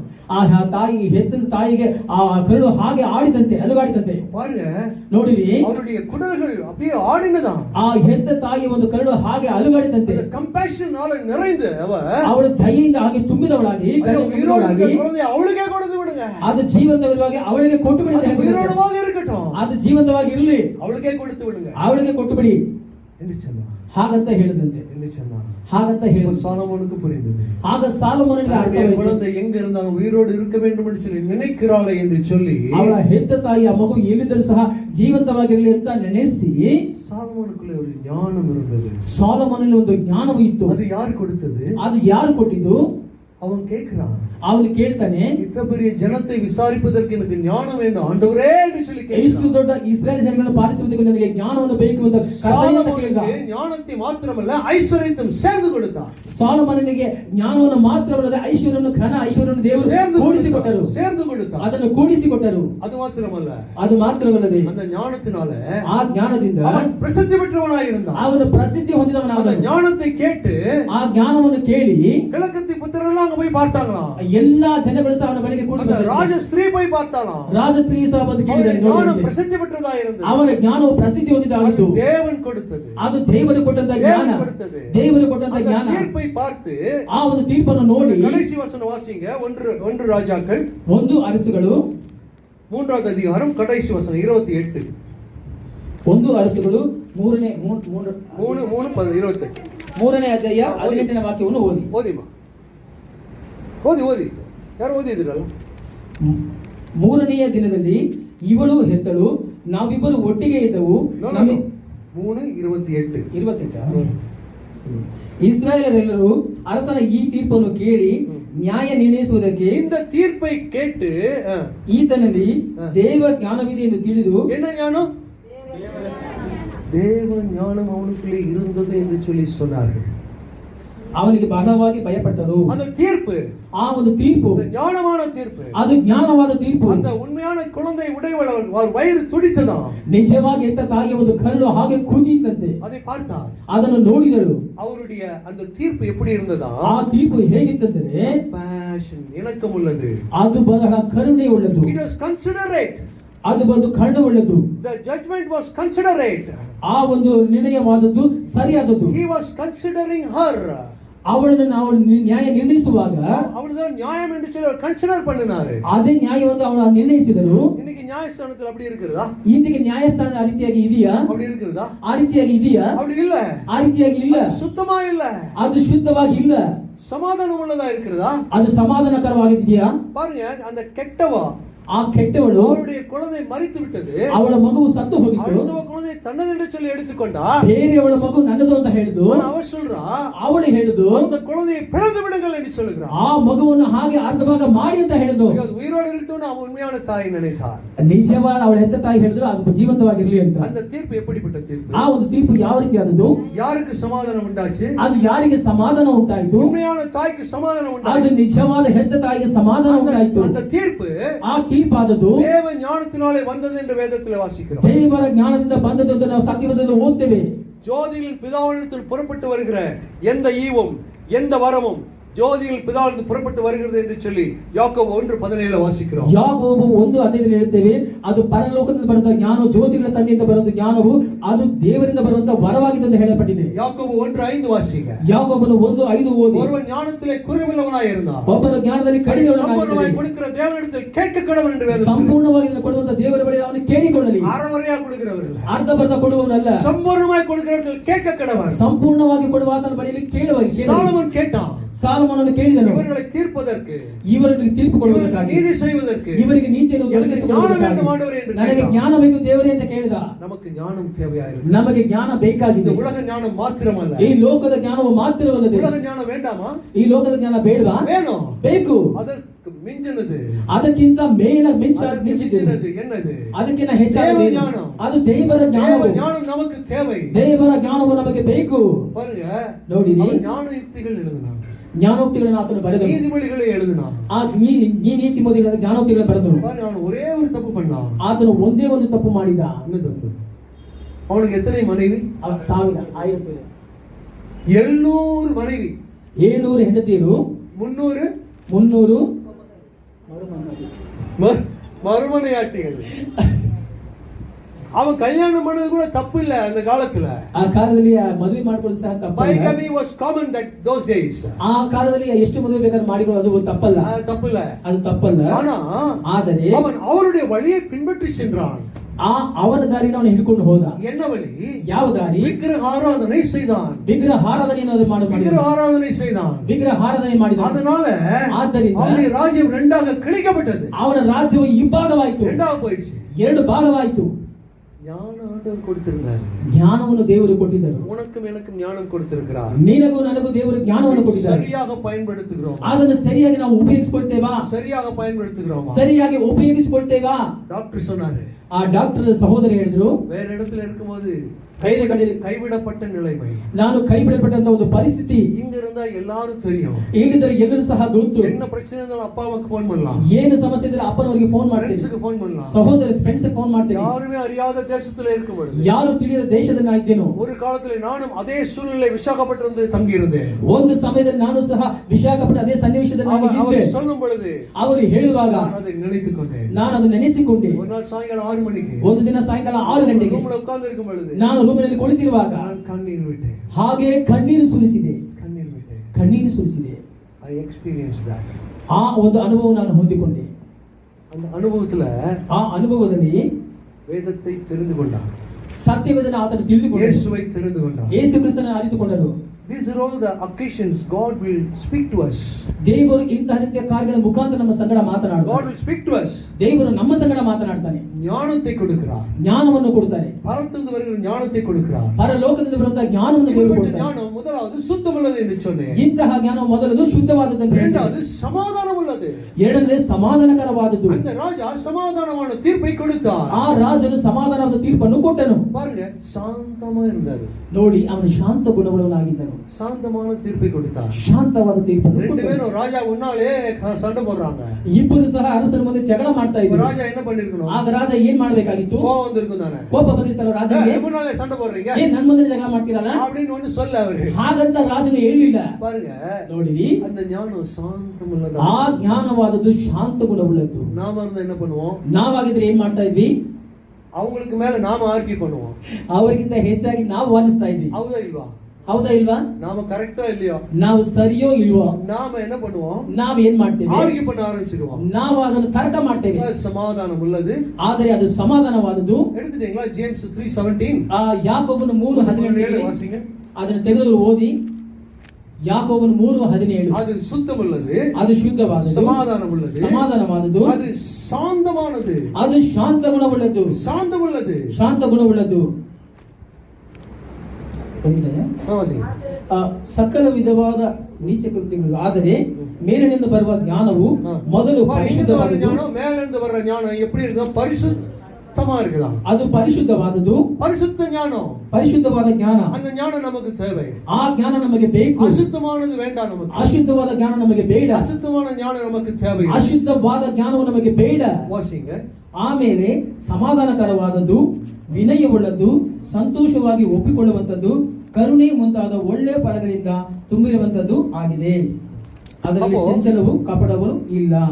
ಕಪಟ ಇಲ್ಲ, ಅದರಲ್ಲಿ ಕಪಟವಿಲ್ಲ. ಶಾಂತமானது, ಅದು ಶಾಂತ ಗುಣವುಳ್ಳದ್ದು, ಇಣக்கம் உள்ளது, ಅದು ಕರುಣೆ ಉಳ್ಳದ್ದು. ದೇವರಿಂದ ಬರುகிற ஞானம், ದೇವರಿಂದ ಬರುವಂತ ಜ್ಞಾನವು ಅದು ಇಣக்கம் உள்ளது, ಅದು ಕರುಣೆ ಉಳ್ಳದ್ದು. you will consider, ಅದು ಹೇಳಲ್ಪಟ್ಟಿದೆ. ಆಂಗ್ಲத்துல, ಅವರ ಬಳಿಯಲ್ಲಿ ಆಂಗ್ಲத்துல, ಆಂಗ್ಲ ಭಾಷೆಯಲ್ಲಿ considerate என்று சொல்லி எழுதி இருக்கிறது. கன்சிடரேட்னா அது இணக்கம் உள்ளது, ಅದು ಕರುಣೆ ಉಳ್ಳದ್ದು ಎಂದು ಬರೆಯಲ್ಪಟ್ಟಿದೆ. அப்ப இரக்கம் உள்ளது, ಅದು ಕರುಣೆ ಉಳ್ಳದ್ದು, இரக்கம் உள்ளது, ಕರುಣೆ ಉಳ್ಳದ್ದು, சப்மிஷன், ಒಪ್ಪಿಸಿಕೊಡುವ, ಅದು ಸಮಾಧಾನಕರವಾದದ್ದು. அப்புறம் ಹಾಗೆಯೇ நற்கனிகளில் நிறைந்த நற்கனி இருக்குதா? ಒಳ್ಳೆಯ ಒಂದು ಗುಣವುಳ್ಳದ್ದು. நற்கனிகள் என்று சொல்லி எழுதியிருக்கு தமிழ்ல.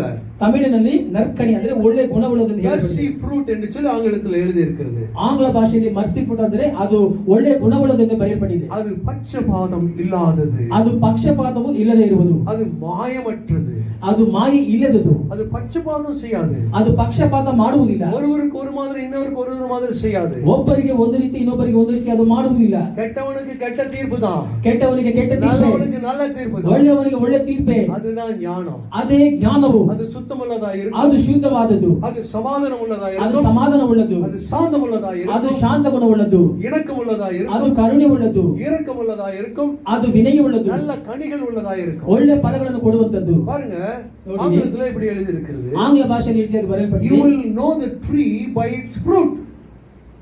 ನೀವು ಆ ಒಂದು ಗುಣದ ಮರವನ್ನು ನೋಡುವಾಗ ಅದನ್ನ ಹಣ್ಣನ್ನು ತಿನ್ನುವಿರಿ. கனிகளினாலே மரத்தை அறிவீர்கள். ಆ ಒಂದು ಫಲಗಳಿಂದ ಅದರ ಮರವನ್ನು ನೀವು ತಿಳಿದುಕೊಳ್ತೀರಾ. பலன் இருக்குதா? ಅದರಲ್ಲಿ ಫಲ ಇದೆಯಾ? பலன் கொடுக்கிறோமா? ಅದು ಫಲವನ್ನು ಕೊಡ್ತೇವಾ? பலன் கொடுக்கிறோமா இல்லையா? ಫಲ ಕೊಡ್ತೇವಾ ಇಲ್ಲ? கனி இருக்குதா இல்லையா? ಆ ಕಣಿ ಒಂದು ಫಲ ಕೊಡ್ತೀವಾ ಇಲ್ಲ? ஆண்டவர் வந்து பார்க்கறாரு. ದೇವರು ಬಂದು ನೋಡ್ತಾನೆ. அத்தி மரத்துல, ಅತ್ತಿ ಮರದಲ್ಲಿ அங்க பழம் இல்ல, ಅಲ್ಲಿ ಒಂದು ಫಲ ಇಲ್ಲ. ஆண்டவர் என்ன பண்ணார்? ದೇವರು ಏನ್ ಮಾಡಿದ್ರು? ಅದನ್ನು ಶಪಿಸಿದರು. ಶಾಪ ಕೊಡ್ತಾರೆ.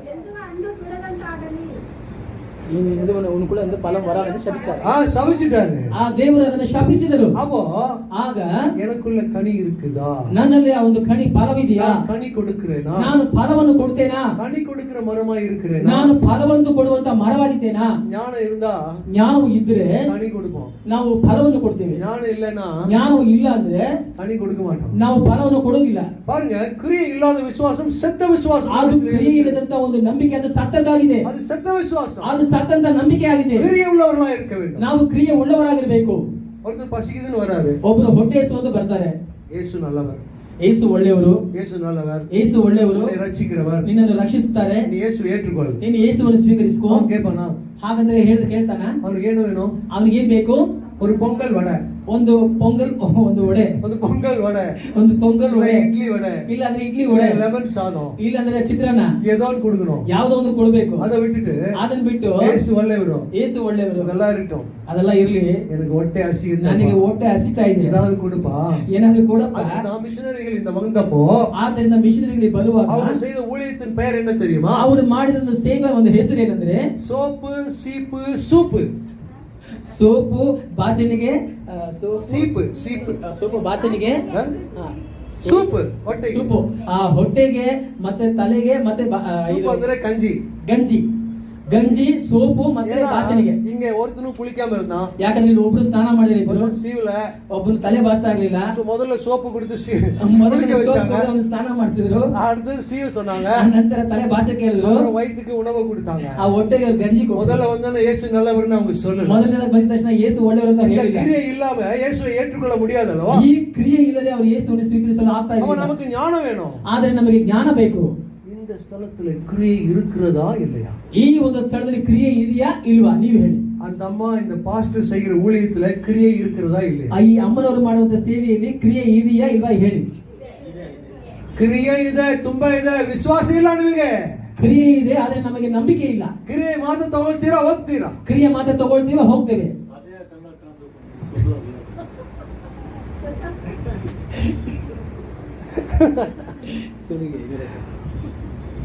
புரியுதா நான் சொல்றது? ನಾನು ಹೇಳಿದ ನಿಮ್ಗೆ ಅರ್ಥ ಆಗ್ತಾ ಇದೆಯಾ? நமக்கு ஞானம் வேணும். ನಮಗೆ ಜ್ಞಾನ ಬೇಕು. உங்களுக்கு பெற்ற ஞானத்தை ನಿಮಗೆ ಹೊಂದಿಕೊಂಡಂತ ಜ್ಞಾನವನ್ನು சொல்ல வேண்டுமா வேண்டாமா? ನೀವು ಬೇರೊಬ್ಬರಿಗೆ ಹೇಳಬೇಕಾ ಇಲ್ವಾ? சொல்ல வேண்டுமா ನೀವು வேண்டாமா? ಹೇಳಬೇಕಾ ಇಲ್ವಾ? நீங்க இன்னைக்கு ஒரு தீர்மானம் செய்யுங்க. ಇಂದಿಗೆ ನೀವು ಒಂದು ತೀರ್ಮಾನ ಮಾಡ್ಕೊಳ್ಳಿ. பாருங்க, இந்த சபைக்கு வரும்பொழுது நான் மிகுந்த சந்தோஷப்படுகிறேன். ಈ ಒಂದು ಸಭೆಗೆ ಬರುವಾಗ ನಾನು ಬಹಳ ಸಂತೋಷಪಡುವನಾಗಿದ್ದೇನೆ. கிரியை இருக்கிற கிரியை இருக்கிற ஆலயமாக இருக்கிறது. ಇದು ಕ್ರಿಯೆ ಉಳ್ಳಂತ ಒಂದು ಆಲಯವಾಗಿದೆ.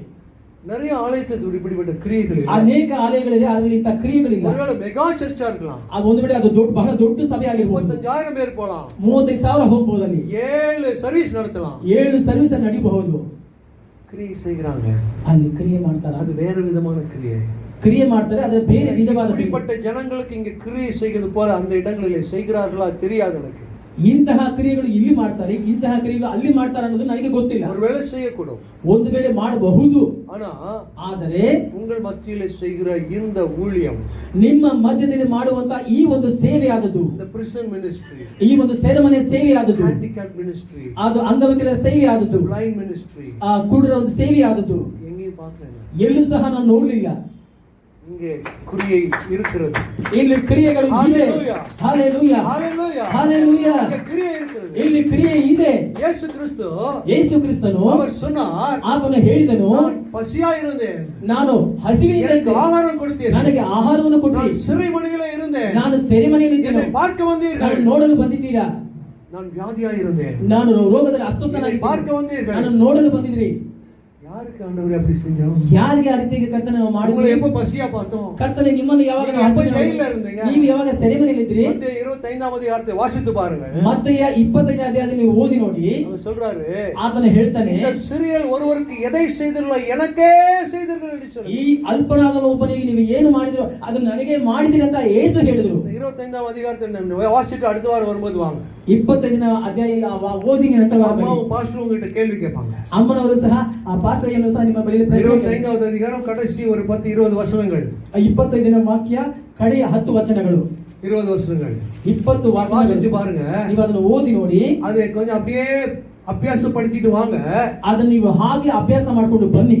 அவர் சொன்னது நாளைக்கு அடுத்த வாரமே ஸ்டார்ட் பண்ணிடுவார் क्वेश्चन. ಅವರು ಹೇಳುವುದು ನಂತರ ವಾರನೇ ಪ್ರಶ್ನೆ ಕೇಳುವುದಕ್ಕೆ ಆರಂಭಿಸ್ತಾರೆ. ಅದು ವಾಸಿங்க. ಅದನ್ನು ಓದಿ. அது இருதயத்தை தொடும். ಅದು ನಮ್ಮ ಹೃದಯವನ್ನು ಮುಟ್ಟುತ್ತದೆ. அம்மா சொல்லுவாங்க. நான் சொல்றேன், தயவு செய்து வாசிங்க. ನಾನು ಹೇಳ್ತೇನೆ, ದಯಮಾಡಿ ನೀವು ಓದಿ. தயவு செய்து வாசிங்க. ದಯಮಾಡಿ ಓದಿ.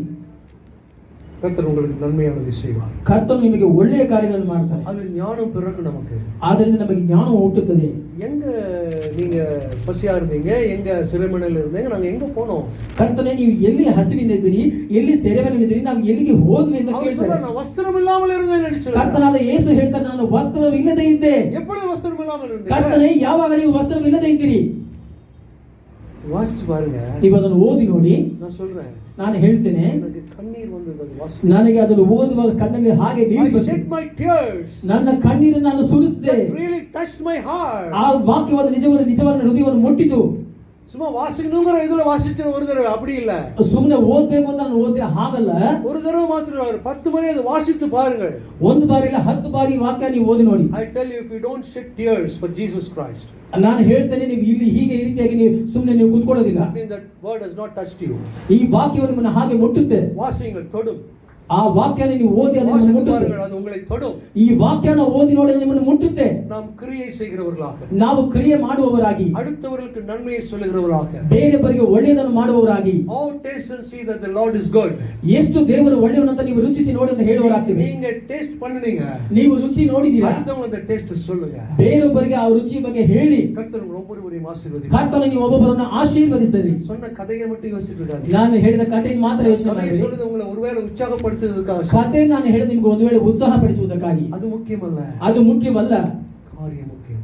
ಈ ಒಂದು ಕಾರ್ಯ ಮುಖ್ಯ, வார்த்தை முக்கியம். ದೇವರ ವಾಕ್ಯ ಮುಖ್ಯ. அந்த வார்த்தையை எடுத்து வாசியுங்கள். ಈ ವಾಕ್ಯವನ್ನು ತೆಗೆದು ಓದಿ பரத்திலிருந்து வருகிற ஞானத்தை கேளுங்கள். ಪರಲೋಕದಿಂದ ಬರುವಂತ ಜ್ಞಾನವನ್ನು ನೀವು ಕೇಳಿಕೊಳ್ಳಿ. ಯಾಕೋಬು 1:5 ಬಳಿ, ಯಾಕೋಬನು 1:5 ಪ್ರಕಾರ ಸಂಪೂರ್ಣವಾಗಿ ಕೊಡುக்கிறವನಿಗೆ ಕೇಳುங்கள். ಸಂಪೂರ್ಣವಾಗಿ ಕೊಡುವಾತನ ಬಳಿ ನೀವು ಕೇಳಿಕೊಳ್ಳಿ. உங்களுக்கு ஞானத்தை கொடுப்பார். ನಿಮಗೆ ಜ್ಞಾನವನ್ನು ದೇವರು ಕೊಡ್ತಾನೆ. ஞானத்தை கொடுப்பார். ದೇವರು ಜ್ಞಾನವನ್ನು ಕೊಡ್ತಾನೆ. கர்த்தர் யாரெல்லாம் கேக்குறாங்களோ அவங்க எல்லாம் கொடுப்பாரு. ಕರ್ತನು ಯಾರೆಲ್ಲ ಕೇಳಿದವರು ಎಲ್ಲರಿಗೂ ಸಹ ಜ್ಞಾನವನ್ನು ಕೊಡ್ತಾನೆ. ವಚನ சொல்லுது, ಯಾಕೆಂದರೆ ವಾಕ್ಯವು ಹೇಳುತ್ತೆ, கேட்கிற எவனும் பெற்றுக்கொள்கிறான் என்று சொல்லி. ಬೇಡಿಕೊಳ್ಳುವ ಪ್ರತಿಯೊಬ್ಬರು ಸಹ ಹೊಂದಿಕೊಳ್ಳುವನು ಅಂತ. நாம கேட்கல, அவ்வளவுதான். ನಾವು ಕೇಳಿಲ್ಲ ಅಷ್ಟೇ. எத்தனை பேர் கேட்டிருக்கீங்க ஞானம்? ಎಷ್ಟು ಜನ ಕೇಳ್ತೀರಾ ಜ್ಞಾನನ? ಪರಲೋಕ ಜ್ಞಾನ ಎಷ್ಟು ಜನ ಕೇಳ್ತೀರಾ? ಕೈಗಳ ಮೇಲೆ ಕೆತ್ತಿ. ಎಷ್ಟು ಜನಕ್ಕೆ ಜ್ಞಾನ ಬೇಕು? ಕೈಗಳ ಮೇಲೆ ಕೆತ್ತಿ. ಪರಲೋಕದಿಂದ ಬರೋ ಜ್ಞಾನ ಎಷ್ಟು ಜನಕ್ಕೆ ಬೇಕು? ஞான வேண்டாமா? ಜ್ಞಾನ ಬೇಕಾ? இது எப்படி தெரியுமா இருக்கு? ಇದು ಹೇಗಿದೆ ಗೊತ್ತಾ? ಕೈ ಕೆಳಗೆ போடுங்க. ಕೈ ಕೆಳಗೆ ಹಾಕಿ. ஒரு டீச்சர், மேத்ஸ் டீச்சர் டீச் பண்ணிட்டு இருந்தாரு. ಒಬ್ಬ ಮ್ಯಾಥ್ಸ್ ಟೀಚರ್ ಟೀಚ್ ಮಾಡ್ತಾ ಇದ್ರು. ஒரு பையன், ಒಬ್ಬ ಹುಡುಗ வெளியே ஒரு எலியை பார்த்துட்டே இருந்தான். ಹೊರಗೆ ಒಂದು ಹಿರಿ ನೋಡ್ತಾನೆ ಇದ್ದ. எலியை பார்த்துட்டு உட்கார்ந்திருந்தான். ಅವನು ಹಿರಿ ನೋಡ್ತಾ ಕುತ್ಕೊಂಡಿದ್ದ. அப்போ திடீர்னு இந்த பையனை பார்த்தாரு வாத்தியாரு. ದಿಢೀರ್ ಅಂತ ಆ ಒಂದು ಮಾಸ್ಟರ್ ಹುಡುಗನ ನೋಡಿದ್ರು. ஏண்டா நான் சொன்னதெல்லாம் மனசுல நுழைஞ்சுதான் கேட்டாரு. ಏನು ನಾನು ಹೇಳಿದ್ರೆ ನಿನ್ನ ತಲೆಯಲ್ಲಿ ಹೋಯ್ತಾ ಅಂತ ಕೇಳಿದ್ರು. நுழைஞ்சுதான் கேட்டாரு. ನಿನ್ನ ತಲೆಯಲ್ಲಿ ಒಳಗೆ ನುಗ್ಗುತ್ತಾ ಅಂತ ಕೇಳಿದ್ರು. எல்லாம் நுழைஞ்சிருச்சு, ಎಲ್ಲ ನುಗ್ಗುತ್ತು, வால் ಮಾತ್ರ நுழையல. ಬಾಲ ಮಾತ್ರ ನುಗ್ಗಿಲ್ಲ ಅಂತ ಹೇಳ್ದ. அது மாதிரி இருக்குது. ಆ ರೀತಿಯಾಗಿದೆ. யாருக்கு ஞானம் வேணும்? ಯಾರಿಗೆ ಜ್ಞಾನ ಬೇಕು? யாருக்கு ஞானம் வேணும்? ಯಾರಿಗೆ ಜ್ಞಾನ ಬೇಕು? ಸಂಪೂರ್ಣವಾಗಿ ಕೊಡುವ ದೇವರಿಡத்தில் ಕೇಳ್ಕ. ಸಂಪೂರ್ಣವಾಗಿ ಕೊಡುವ ದೇವರ ಬಳಿಯಲ್ಲಿ ಕೇಳಿಕೊಳ್ಳಿರಿ. பாருங்க, இன்னைக்கு ஸ்டூடண்ட் சண்டையா? ಇವತ್ತು ಆ ವಿದ್ಯಾರ್ಥಿಗಳ ದಿನ ಅಂತ. உங்களுக்கு ஞானம் வேணும். ನಿಮಗೆ ಜ್ಞಾನ ಬೇಕು. உங்களுக்காக தான் இன்னைக்கு நடத்துறாங்க. ನಿಮಗಾಗಿ ದೇವರು ಇವತ್ತು ನಡೆಸ್ತಾ ಇದ್ದಾರೆ. ஞானம் வேணும். ನಿಮಗೆ ಜ್ಞಾನ ಬೇಕು. பிள்ளைகள் எங்க இருந்தாலும் சரி, ನಿಮ್ಮ ಮಕ್ಕಳು ಎಲ್ಲಿದ್ದರೂ ಸರಿ, படித்துக் கொண்டிருந்தாலும் சரி, ಅವರು ಎಲ್ಲಿ ವಿದ್ಯಾಭ್ಯಾಸ ಮಾಡ್ತಾ ಇದ್ರು ಸರಿ, அவர்களுக்கு இந்த வார்த்தையை சொல்லிக் கொடுங்க. ಅವರಿಗೆ ಈ ವಾಕ್ಯಗಳನ್ನು ಹೇಳಿಕೊಡಿ. அவர் சொன்னோனே எனக்கு my mind was blown. ಅವರು ಹೇಳಿದಾಗ ನನ್ನ ரோமரே யாக்கோபே அப்படியே மனப்பாடமா சொன்னா என்று சொல்லப்படுது. ரோமரையும் யாக்கோபையும் மனப்பாடமா சொன்னா என்று சொல்லப்படுது. ರೋಮಪುರದ ಪತ್ರಿಕೆ, ಯಾಕೋಬನ ಪತ್ರಿಕೆ ಹಾಗೆ ಕಂಠಪಾಠ ಮಾಡಿದ್ರೆ ಹೇಳುವಾಗ ನನ್ನ ತಲೆಯಲ್ಲಿ ಹಾಗೆ ನನಗೆ ಒಂದು ಚಮತ್ಕಾರ ಉಂಟಾಯಿತು. ಸಂಗೀತ 23 சொல்றதுக்கே நாம ಕೀರ್ತನೆ 23 ಹೇಳಕ್ಕೆ ನಾವು ತಳಮಳಿಸ್ತೀವಿ, தாளம் போடுறோம், ಹಾಗೆ ನಾವು ತಾಳ ಹಾಕ್ತೀವಿ. அதே போல பாண்டிச்சேரியில ஒரு பொண்ணு, ಪಾಂಡಿಚೇರಿ ಒಬ್ಬ ಹೆಣ್ಣು ಮಗಳು 119வது அதிகாரம் முழுவதும் சொன்னாலாம். 119ನೇ ಕೀರ್ತನೆ ಎಲ್ಲ ಅಧ್ಯಾಯ ಕಂಪ್ಲೀಟ್ ಆಗಿ ಅವರು ಹೇಳಿದ್ರಂತೆ. ನಾನು ಕೇಳಿಪಟ್ಟೆ, ನಾನು ಅದನ್ನು ಕೇಳಿಸ್ಕೊಂಡೆ. ஞானம் பாருங்க, ಎಷ್ಟು ಜ್ಞಾನ ನೋಡಿ. ಜ್ಞಾನ ஞானத்தை பெற்றுக்கொள்ளுங்கள். ಜ್ಞಾನವನ್ನು ಹೊಂದಿಕೊಳ್ಳಿ. ஞானம் என்ன பண்ணுதா? ಆ ಜ್ಞಾನ ಏನ್ ಮಾಡುತ್ತೆ? ஞானத்துக்குள்ள 8ನೇ ಅಧಿಕಾರ ಓದಿ ನೋಡಿ. ಜ್ಞಾನೋಕ್ತಿಗಳು ಬೀದಿಗಳೇ ನಿಂತು ಸತ್ತಮಿಡುகிறதா? ಅದು ಬೀದಿಯಲ್ಲಿ ಶಬ್ದವಾಗಿ ಕೂಗುತ್ತದೆ. நீதிமொழிகள் 8ாம் அதிகாரம் நினைக்கிறேன். ಆ ಜ್ಞಾನೋಕ್ತಿಗಳು 8ನೇ ಅಧ್ಯಾಯದಿಂದ ತಿಳ್ಕೊಳ್ತೇನೆ. ಬೀದಿಗಳೇ ನಿಂತು ಸತ್ತಮಿಡುகிறதா? ಅದು ಬೀದಿಯಲ್ಲಿ ಶಬ್ದವಾಗಿ ಕೂಗುತ್ತದೆ. ಎಲ್ಲರೂ ಇங்க வாங்க, ಎಲ್ಲರೂ ನನ್ನ ಬಳಿಗೆ ಬನ್ನಿರಿ, வாங்க, ಎಲ್ಲರೂ ನನ್ನ ಬಳಿಗೆ ಬನ್ನಿರಿ. பாருங்க, இன்னைக்கு ಮೊಬೈಲ್ எடுத்தோம்னா ಇವತ್ತು ನಾವು ಮೊಬೈಲ್ ತಗೊಂಡ್ರೆ AI ன்னு சொல்றாங்க. AI ಅಂತ ಹೇಳ್ತಾರೆ. என்னது? ಏನು? இல்ல, ஆர்டிபிஷியல் இன்டெலிஜென்ஸ் சொல்றாங்க. ಆರ್ಟಿಫಿಷಿಯಲ್ ಇಂಟೆಲಿಜೆನ್ಸ್ ಅಂತ ಹೇಳ್ತಾರೆ. ஆர்டிபிஷியல் இன்டெலிஜென்ஸ், ಈ ಆರ್ಟಿಫಿಷಿಯಲ್ ಇಂಟೆಲಿಜೆನ್ಸ್ இன்னைக்கு அதுக்கு தான் ಮಾರ್ಕೆಟ್. ಇವತ್ತಿಗೆ ಅದಕ್ಕೆ ಬಹಳ படிச்சுக்கோங்கன்னு சொல்றாங்க. ಅದನ್ನ ಓದ್ಕೊಂಡು ಅಂತ ಹೇಳ್ತಾರೆ. இப்போ ஐடி எல்லாம் போச்சு, ಐಟಿ ಎಲ್ಲ ಹೋಯ್ತು, AI வந்துருச்சு. AI ಬಂದ್ಬಿಟ್ಟು ಅದು ಬೀದಿல ನಿಂತು ಕೂಪಿடுதான். ಅದು ಬೀದಿ ನಿಂತ್ಕೊಂಡು ಕೂಗುತ್ತಾ ಇದೆ. ಅದು மாதிரி தான் ಅದೇ ರೀತಿಯಾಗಿ ஞானம் கூப்பிடுது, ಜ್ಞಾನವು ಕರೀತಾ ಇದೆ. வெளியே இங்க இறங்கி பாருங்க, சயின்ஸ் அப்படியே ப்ரிடாமினன்ட்டா இருக்குது. ಸೈನ್ಸ್ ಹಾಗೆ சயின்ஸ் எல்லா இடத்துல இருக்குது. ಆ ಸೈನ್ಸ್ ಎಲ್ಲ ಕಡೆ ಸಹ ಅಪ್ಪಿದೆ. இருக்குதா? ಇದೆಯಾ? பல்லு புடுங்கிறது எப்படி? ಹಲ್ಲು ಕಿತ್ತುವುದು ಹೇಗೆ? அதுக்கு ஒரு டாக்டர், ಅದಕ್ಕೊಬ್ಬ ಡಾಕ್ಟರ್. இருதயத்துக்கு ஒரு டாக்டர், ಹೃದಯಕ್ಕೊಂದು ಡಾಕ್ಟರ್ இல்லையா? ಇಲ್ವಾ? யோபு எடுத்து வாசிச்சு பாருங்க. ಯೋಬನ ಪತ್ರಿಕೆ ತೆಗೆದು ಓದಿ ನೋಡಿ. அஸ்ட்ராலஜி பூரா எழுதி இருக்கிறாரு. ಆತನ ಅಸ್ಟ್ರಾಲಜಿ மேல இருக்கிறதெல்லாம் எழுதி இருக்கிறாரு. ಆಕಾಶದ ಕಾರ್ಯಗಳ ಕುರಿತು ಎಲ್ಲವನ್ನೂ ಸಹ இருக்கிறதெல்லாம் எழுதி இருக்கிறாரு. ಎಲ್ಲವನ್ನೂ ಸಹ ಆತನ ಬರೆದಿದ್ದಾನೆ. ಭೂಮಿ ಕೀழே இருக்கிறதெல்லாம் எழுதி இருக்கிறாரு. ಭೂಮಿಯ ಕೆಳಗಿನ ಎಲ್ಲಾ ಕಾರ್ಯಗಳನ್ನು ಆತನ ಬರೆದಿದ್ದಾನೆ. ஞானம் இங்க இருக்குது, ಜ್ಞಾನವು ಇಲ್ಲಿದೆ, வேதத்துல இருக்குது, ಸತ್ಯ ವೇದದಲ್ಲಿದೆ. வீதில நின்னு கூப்பிடுது, ಅದು ಬೀದಿಯಲ್ಲಿ ನಿಂತು ಕರೀತಾ ಇದೆ. அது நாலேஜ், ಅದೇ ಜ್ಞಾನ. இது பரத்திலிருந்து வருகிறது ஞானம். ಇದು ಪರಲೋಕದಿಂದ ಬರುವಂತ ಜ್ಞಾನ உங்களை புஷ்டிப்படுத்தும். ನಿಮ್ಮನ್ನು ಅದು ಬಲಗೊಳಿಸುತ್ತೆ. வேதம் வாசிக்கும் பொழுது, ಸತ್ಯ ವೇದವನ್ನು ಓದುವಾಗ ஞானம் உங்களை பலப்படுத்தும். ಆ ಜ್ಞಾನವಾದ ನಿಮ್ಮನ್ನು ಬಲಪಡಿಸುತ್ತದೆ. ಜ್ಞಾನದಿಂದ தாவீது எப்படி ஒரு கோலியாத்தை வீழ்த்தினானோ, ದಾವೀದನು ಹಾಗೆ ಗೋಲಿಯಾತನನ್ನು ಬೆಳೆಸಿದನು. ಇದೆல்லாம் ಅಭ್ಯಾಸ கிடையாது எனக்கு. ನನಗೆ ಈ ಅಭ್ಯಾಸ ಇಲ್ಲ. அந்த ஆர்மர் எல்லாம் போறது எனக்கு அபியாசம் ಆ கிடையாது. ಯುದ್ಧ ವೀರನ ಆ ಬಟ್ಟೆಗಳನ್ನು ಹಾಕೊಳ್ಳೋದು ನನಗೆ ಅಭ್ಯಾಸ ಇಲ್ಲ. எனக்கு கவுண்ட் கல் தான். ನನಗೆ ಆ ಒಂದು ಕಲ್ಲೆ, ಕ್ಯಾಟರ್ಪಿಲ್ಲರ್, ಕ್ಯಾಟರ್ಪಿಲ್ಲರ್ ಕಲ್ಲು, ಅದನ್ನ ಹಿಡಿದು ನಾನು ಅದನ್ನ ಹಿಡಿದು ಹಾಗೆ ಹೊಡೆದ, ಹಾಗೆ ಅವನು ಜಯಿಸಿದನು. அது மாதிரி ಅದೇ ರೀತಿಯಾಗಿ உங்க கரங்களிலே கொடுக்கப்பட்டிருக்கிற ನಮ್ಮ ಕರಗಳಲ್ಲಿ ಕೊಡಲ್ಪಟ್ಟಿದೆ 5 கல்லு, 5 ಕಲ್ಲುಗಳು, 5 கல்லு, 5 ಕಲ್ಲು, 5 கல்லு 5 ಕಲ್ಲು எடுத்துக்கொள்ளுங்க, ಎತ್ಕೊಳ್ಳಿ, எடுத்துக்கொள்ளுங்க, ಎತ್ಕೊಳ್ಳಿ 5 ಕಲ್ಲನ್ನ எடுத்துக்கோங்க. ಎತ್ಕೊಳ್ಳಿ 5 ಕಲ್ಲನ್ನ. முன்னால நிக்கிற எல்லா கோலியாத்தையும் உங்களால் வீழ்த்த முடியும். ನಿಮ್ಮ ಮುಂದೆ ನಿಂತು ಎಲ್ಲಾ ಗೋಲಿಯನ್ನು ಬೀಳಿಸಲು ಸಾಧ್ಯ, உங்களால் வீழ்த்த முடியும். ನೀವು ಬೀಳಿಸಲು ಸಾಧ್ಯ. ஒவ்வொருவரையும் பலப்படுத்துவாரா? ಅದು ಒಬ್ಬರನ್ನು ಕರ್ತನು ಬಲಪಡಿಸಲಿ. எவ்வளவு பேர் வாசிக்கிறதுக்கு தீர்மானிக்கிறீங்க? ಎಷ್ಟು ಜನ ಸತ್ಯವನ್ನು ಓದೋಕೆ ನಿರ್ಧಾರ ಮಾಡಿದ್ದೀರಾ? ಕೈಗಳ ಮೇಲೆ ಕೆತ್ತಿ. ಎಷ್ಟು ಜನ ಸತ್ಯವನ್ನು ಓದೋಕೆ ನಿರ್ಧಾರ ತಗೊಂಡಿದ್ದೀರಾ? தீர்மானிச்சிருக்கிறேன்னு கை தூக்கிட்டீங்க. நான் பார்த்துட்டேன், தேவர் பார்த்துட்டாரு. ನೀವು ತೀರ್ಮಾನಿಸಿದ್ರೆ ನಿಮ್ಮ ಕೈಗಳ ಮೇಲೆ ಕೆತ್ತಿದ್ರೆ ನಾನು ನೋಡಿದೆ, ಅದನ್ನು ದೇವರು ನೋಡಿದ್ದಾರೆ. I will wash my hand. எனக்கு ஒண்ணும் இல்ல. ನನ್ನ ಕೈ ನಾನು ತೊಳ್ಕೊಂಡ್ಬಿಡ್ತೀನಿ, ನನಗೇನು ಇಲ್ಲ. எனக்கு ஒரு பாஸ்டர் இன்ஸ்பிரேஷனா இருந்தாரு. ನನಗೆ ಒಬ್ಬ ಪಾಸ್ಟರ್ ಸಹ ಇನ್ಸ್ಪಿರೇಷನ್ ಆಗಿದ್ರು. வேதத்தை எடுத்து வாசிச்சேன், ಸತ್ಯವನ್ನು ತೆಗೆದು ಓದ್ದೆ, மூச்சு முட்டை உட்கார்ந்து படிச்சேன். ನಾನು ಮೂಗು ಮುಟ್ಟುವಷ್ಟು ಇದು ಓದ್ದೆ, படிச்சேன். ನಾನು ಓದ್ದೆ. படிச்சதுனால ಓದಿದ್ರಿಂದ எனக்கு உயர்வு கிடைக்குது. ನನಗೆ ಒಂದು ಮೇಲ್, ಆ ಒಂದು ನನ್ನ ಹೆಚ್ಚುವಿಕೆ ಸಿಕ್ತು. ಸೆಕ್ಯುಲರ್ ಆಗಿ வேலை செய்து கொண்டிருந்தேன். ಸೆಕ್ಯುಲರ್ ಉಲಗ ಪ್ರಕಾರವಾಗಿ ಲೋಕದ ಪ್ರಕಾರ ಒಂದು ಕೆಲಸ ಮಾಡ್ತಾ ಇದ್ದೆ.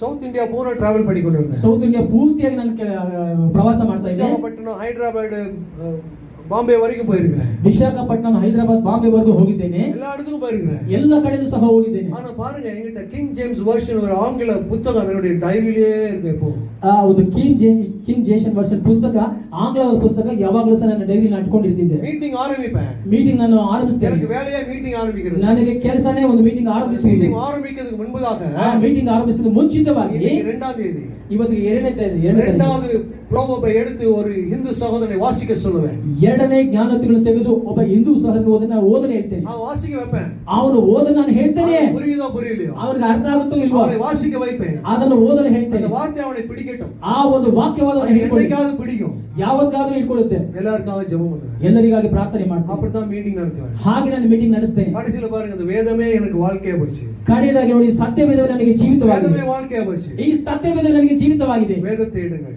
ಸತ್ಯವೇದನ್ನು ತೆಗೆದುಕೊಳ್ಳಿ, வேதத்தை எடுத்து வாசியுங்கள். ಸತ್ಯವೇದನ್ನು ತೆಗೆದು ಓದಿರಿ. பெற்றோர்களே, ಹೆತ್ತವರೇ, உங்கள் பிள்ளைகள் ನಿಮ್ಮ ಮಕ್ಕಳು வாழ்க்கையில் நல்லா இருக்கணும்னா ಜೀವಿತದಲ್ಲಿ ಚೆನ್ನಾಗಿರ್ಬೇಕಂದ್ರೆ வேதத்தை எடுங்கள். ಸತ್ಯವೇದನ್ನು ತೆಗೀರಿ.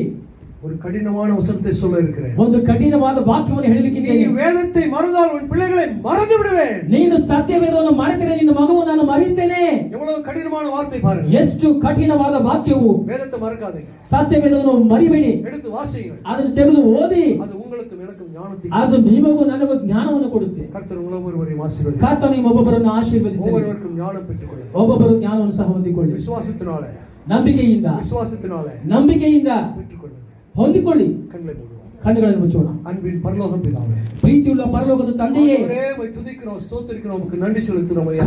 ಕರ್ತನೇ, ನಿಮ್ಮನ್ನು ಸ್ತುತಿಸುತ್ತೇವೆ, ನಿಮಗೆ ಸ್ತೋತ್ರ ಮಾಡ್ತೇವೆ, ನಿಮಗೆ ಕೃತಜ್ಞತೆ ಸಲ್ಲಿಸುತ್ತೇವೆ. ಕರ್ತನೇ, ஆண்டவரே, இன்றைய தினத்திலே ಕರ್ತನೇ, ಈ ದಿನದಲ್ಲಿ உம்முடைய சரீரத்தையும் ரத்தத்தையும் நாங்கள் ஆண்டவரே புசிக்கவும் குடிக்கவும் வந்திருக்கிறோம். ನಿಮ್ಮ ಶರೀರವನ್ನು ರಕ್ತವನ್ನು ನಾವು ಕುಡಿಯಲು ಭುಜಿಸಲು ಬಂದಿದ್ದೇವೆ. ಕರ್ತನೇ, நீங்கள் ஒவ்வொருவரையும் பலப்படுத்துவீராக. ನಮ್ಮ ಒಬ್ಬೊಬ್ಬರನ್ನು ಬಲಪಡಿಸಿ. ಕರ್ತನೇ, உம்முடைய வார்த்தைகள் ஒவ்வொன்றும் தீவிரமாய் இருக்கிறதாமே. ನಿಮ್ಮ ಒಂದೊಂದು ವಾಕ್ಯಗಳು ತೀರ್ಮಾನವಾಗಿದೆ. ಕರ್ತನೇ, தீவிரமாய் சொல்லுகிற வார்த்தைகள் நாம எழுத வைங்கப்பா. ಆ ವೇಗವಾಗಿ ಬರುವಂತಹ ವಾಕ್ಯಗಳನ್ನು ಬರೆದಿಟ್ಟು ಬಿಡಿಕೊಳ್ಳಲು ಸಹಾಯ ಮಾಡಿ. ಕರ್ತನೇ, பிள்ளையுடைய நாவலை எழுத வைங்க. ಮಕ್ಕಳ ಹೃದಯದಲ್ಲಿ ಕರ್ತನೇ ಬರೆದುಕೊಳ್ಳಿ ಸ್ವಾಮಿ. ஒரு பொழுதும் ஒழுது போவதில்லையே. ಅದು ಒಂದು ವೇಳೆ ನಾಶವಾಗುವಂತದ್ದಲ್ಲ. ಕರ್ತನೇ, அப்படிப்பட்ட வாக்கியத்தை எங்களுக்கு கொடுங்க. ಅಂತ ರೀತಿಯ ವಾಕ್ಯಗಳನ್ನು ನಮಗೆ ಕೊಡಿ. ಕರ್ತನೇ, வந்திருக்கிற ஒவ்வொருவரையும் ஆசீர்வதிங்க. ಬಂದಿರುವಂತಹ ಪ್ರತಿಯೊಬ್ಬರನ್ನು ಆಶೀರ್ವದಿಸಿ. இந்த ஸ்தாபனத்தை நடத்துகிற அம்மாவுக்காக ஜெபிக்கிறேன். ಈ ಸ್ಥಾಪನೆ ನಡೆಸುವಂತ ಅಮ್ಮನವರಿಗಾಗಿ ಪ್ರಾರ್ಥನೆ ಮಾಡ್ತೇವೆ. ஐயாவுக்காக ஜெபிக்கிறேன். ಅಯ್ಯನವರಿಗೆ ಪ್ರಾರ್ಥನೆ ಮಾಡ್ತೇವೆ. ஸ்ரீகாந்த் பாஸ்டர் அவர்களுக்காக ஜெபிக்கிறேன். ಶ್ರೀಕಾಂತ್ ಅಯ್ಯನವರಿಗಾಗಿ ಪ್ರಾರ್ಥನೆ ಮಾಡ್ತೇವೆ. ஊழியம் செய்கிற ஒவ்வொருவருக்காக ಇಲ್ಲಿ ஜெபிக்கிறேன். ಸೇವೆ ಮಾಡುವ ಪ್ರತಿಯೊಬ್ಬರಿಗಾಗಿ ಪ್ರಾರ್ಥನೆ ಮಾಡ್ತೇವೆ. ஒவ்வொருவரையும் ஆசீர்வதிங்க. ಒಬ್ಬೊಬ್ಬರನ್ನು ಆಶೀರ್ವದಿಸಿ. ஒவ்வொருவர் மேலும் உம்முடைய ஞானம் இறங்கட்டும். ಒಬ್ಬೊಬ್ಬರ ಮೇಲೆ ನಿಮ್ಮ ಜ್ಞಾನವನ್ನು ಇಳಿಲಿ. ಕರ್ತನೆ, உம்முடைய ஞானத்தினால ஒவ்வொருவரையும் நிரப்புவீராக. ಕರ್ತನೆ, ನಿಮ್ಮ ಜ್ಞಾನದಿಂದ ಒಬ್ಬರನ್ನು ತುಂಬಿಸಿ. ಕರ್ತನೆ, படிக்கிற பிள்ளைகளுக்கு தேவையான ஞான புத்தி அறிவு தெளிவு புத்தி ಓದುವಂತ ಮಕ್ಕಳಿಗೆ ಬೇಕಾದ ಜ್ಞಾನವನ್ನು ಬುದ್ಧಿಯನ್ನು ತಿಳಿವಳಿಕೆಯನ್ನು ಕೊಡಿ. ಕರ್ತನೆ, பயத்தின் ஆவியே அல்ல, ಭಯದ ಆತ್ಮವು ಅಲ್ಲ, பலமுள்ள ஆவியை தந்திருக்கிறேன். ಫಲವುಳ್ಳಂತ ಆತ್ಮವನ್ನು ಕೊಡಿ. ಕರ್ತನೆ, தெளிந்த புத்தியுள்ள ஆவியை தந்திருக்கிறேன். ತಿಳಿವಳಿಕೆಯುಳ್ಳ ಜ್ಞಾನವನ್ನು ಕೊಡಿ. ಕರ್ತನೆ, வார்த்தையை அனுப்புகிறோம். ನಿಮ್ಮ ವಾಕ್ಯವನ್ನು ಕಳಿಸ್ತೇವೆ. தெளிந்த புத்தியை தாருங்க. ತಿಳುವಳಿಕೆಯಿಂದ ಜ್ಞಾನವನ್ನು ಕೊಡಿ ಸ್ವಾಮಿ. ஆசீர்வதி வழி நடத்தும். ಆಶೀರ್ವದಿಸಿ, ನೀವೇ ದಾರಿ ನಡೆಸಿ. ಯೇಸುವಿನ ಮೂಲಕ ಜೀವ ಕೇಳುವ ಯೇಸು ಕ್ರಿಸ್ತನ ನಾಮದಲ್ಲಿ ಪ್ರಾರ್ಥನೆ ಕೇಳಿ ಪರಲೋಕ ತಂದೆಯಾಗಿದ್ದೀರಿ. Glory to God.